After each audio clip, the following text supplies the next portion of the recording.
Hello students, welcome to Concept Online classes. Today we are continuing our third lecture of metals and non-metals, and in this lecture we are going to study about the occurrence of metals in nature, that how the metals are occurred in nature. So the metals occur in two forms. One is in free state and another one is in combined state. So the metals it's said to occur in native or free state when it is found in nature in the metallic state. So those metals which remain unaffected by moisture, oxygen and carbon dioxide of the air, they are said to be occur in native or free state.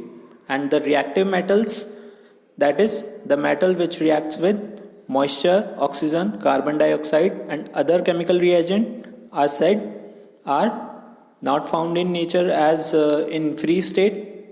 So they are called as, or they are found in the combined state. So they are called combined state in the form of compounds. So we have seen there are two forms of metal. In two states we can find the metal. First one is the free state and another one is the combined state. Now what are minerals and ores? See, minerals are the elements or the compound which occur naturally in the earth crust are known as minerals. Minerals can be of many types. Okay, so metal bearing substances found in earth crust are called minerals. In other words, the solid compound of metals occurring in nature are called minerals. And what are ores? Ores are the minerals from which pure metal can be extracted, are known as mineral ores or simply ores. So the minerals from which metals can be obtained on a commercial scale are called ores. Another definition can be that minerals from which metal can be obtained on a commercial scale are called ores. And in other words, the minerals from which metals can be extracted profitably are called ores. So there are 2-3 definitions. Okay, any of them is correct, so you can write any one. So all 3 of them are correct.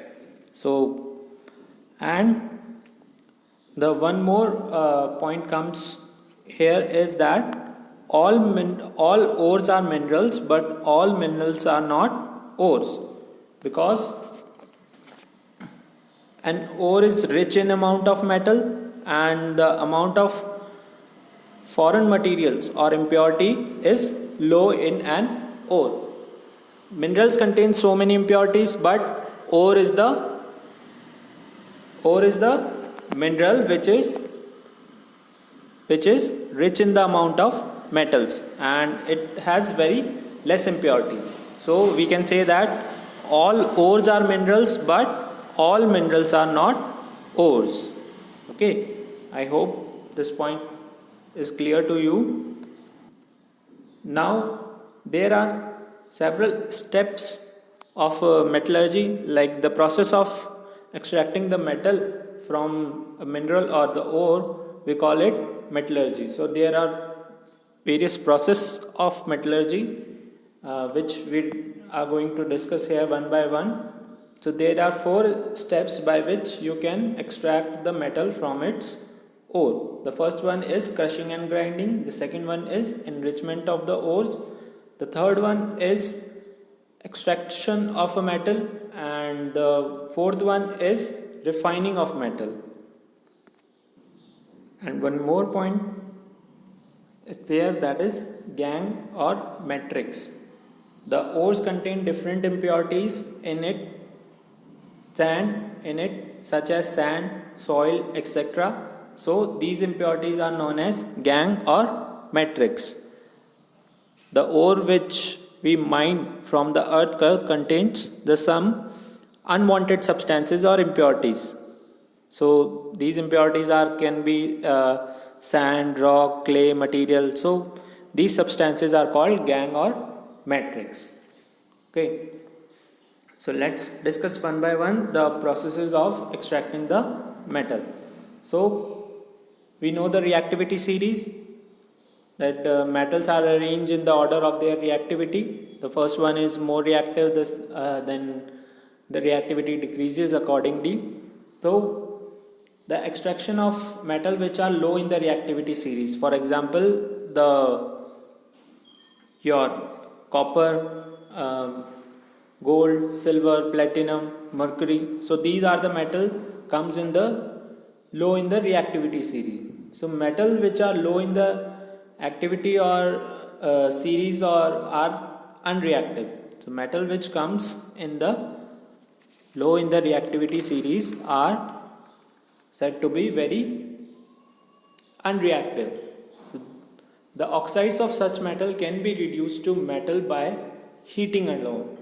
So their oxides, first we convert them into their oxides, and their oxides can be converted into metals, or metals can be extracted from their oxides by only heating. So this is the first step by which you can extract a metal from its oxides or from its impurities. Then comes the metals, extracting of metal in the middle of the reactivity series. For example, your zinc, iron, nickel, tin, lead. So these are the metals which we extract from the ores or minerals. So these metals are moderately reactive. They exist as sulfide or carbonates in nature. They exist in combined state. Okay, so they exist in the form of their sulfides and carbonates. They are attached to their sulfides and carbonates, respective sulfides and carbonates. So before reduction, metal sulfides and carbonates must be converted into metal oxide. So these sulfides and carbonates are converted into metal oxide. And our first process, the ore, mercury ore, is also in the form of combined state with sulfur. So we converted it into its oxide, and then we converted or extracted the mercury metal from it. So same is the case with here, but slightly difference. So sulfide ores are converted into oxides by heating strongly in the presence of excess air. So when we heat the ores strongly in the presence of excess air, it is called roasting. And the carbonates ore are converted into oxides by heating in limited air. Please see clearly the difference, that we are heating the ore in excess air, that is called roasting, and heating the ore in limited air, then it is called calcination. Okay, so mind learning the difference between the roasting and calcination. So let's see the examples. In roasting, we have zinc sulfide reacting with excess of oxygen gives you zinc oxide, and in calcination, the zinc carbonate ore is heated in limited air, so it is converted into zinc oxide. Now the reduction of these metal oxide can be reduced to metals using the reducing agent such as carbon. Carbon is a very good reducing agent, so we further react them with the carbon. It reduces the oxygen, form the carbon dioxide, and we get the pure metal. So their oxides can be reduced to get metal by using the reducing agent, that is carbon. Now the third and the last one is that extracting of metals towards the top in the reactivity series, like the metals which are top, or the metals which are high reactive, they can be extracted. How they can be extracted?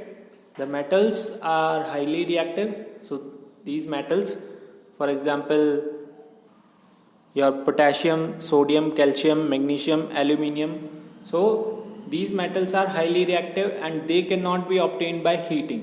Example, sodium, magnesium and calcium are obtained by electrolysis of their molten chlorides. They are converted into their molten state and we do the electrolysis. So by electrolysis we obtain these metals. They are very reactive, so we cannot heat them. So how the electrolysis is done? We have the molten solution of their chloride. Suppose sodium, we have the molten solution of sodium chloride. So in the beaker or jar we place two electrodes. At cathode the sodium metal will get attached because cathode is negative, so opposite attracts. So at cathode we get the sodium metal and at anode we get the chloride. So by converting making its molten solution, we can do the electrolysis and at the cathode we get the pure metal. Now the last thing in this is your refining of metal. After extracting the metal, there are some impurities, there are some or other type of impurities it may contain. So the metal produced by various reduction processes described above are not very pure. So they contain impurities which must be removed to obtain the pure metal. So most of the most widely used method for refining of impure metal is electrolysis refining. We do the electrolytic refining or electrolytic refining to refine the pure metal, to refine the impure metal. So refining of impure metal is done using the electrolytic refining. Impure, for example, copper, we take the example of copper.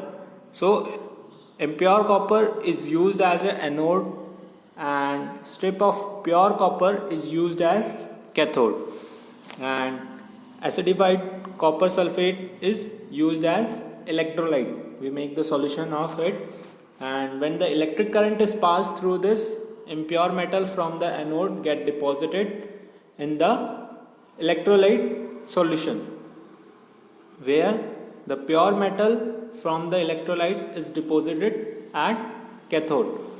So we have the impure solution of copper sulfate and we have the cathode of copper. So we know the copper has positive charge. So when we pass the current, the pure copper from the solution will attract it towards the cathode.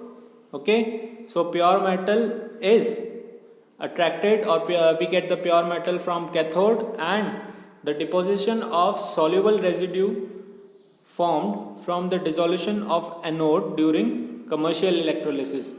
Now we get the impurities below the anode. We call it as anode mud.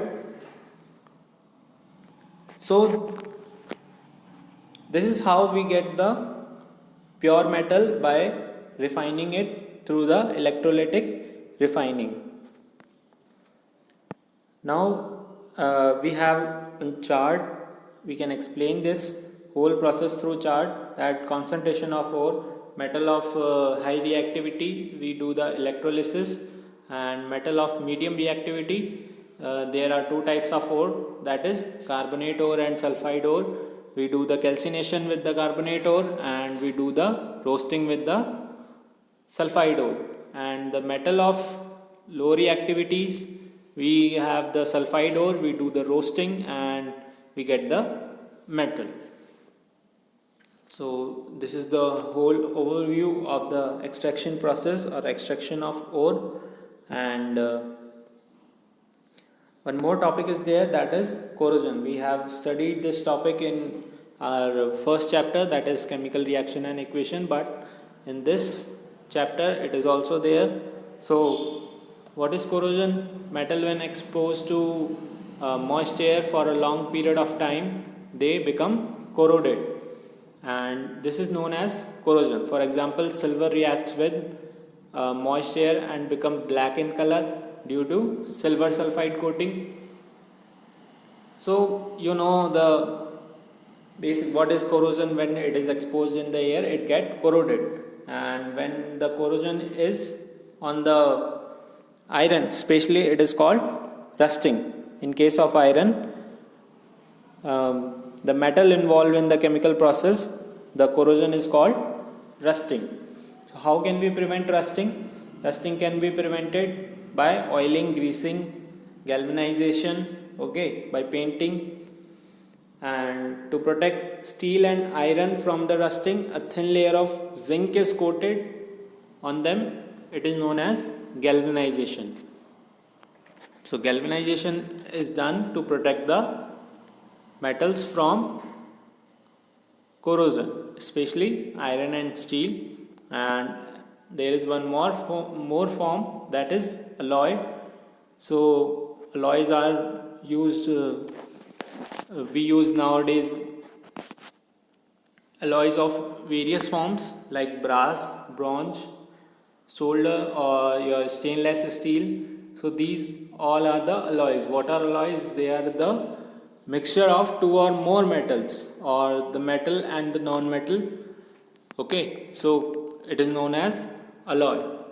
So when you mix metal and non-metal or different kind of metals, so to enhance its properties, to help it, or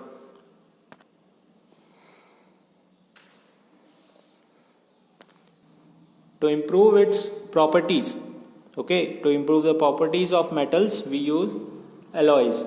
They are, because they are harder than the constituent metal, and they are more resistant to corrosion, and they have lower melting point than that of constituent metal, and they have lower electrical conductivity than that of pure metal.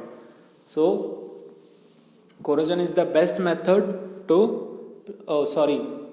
alloy is the best method to prevent the corrosion. Okay, I hope you like the video.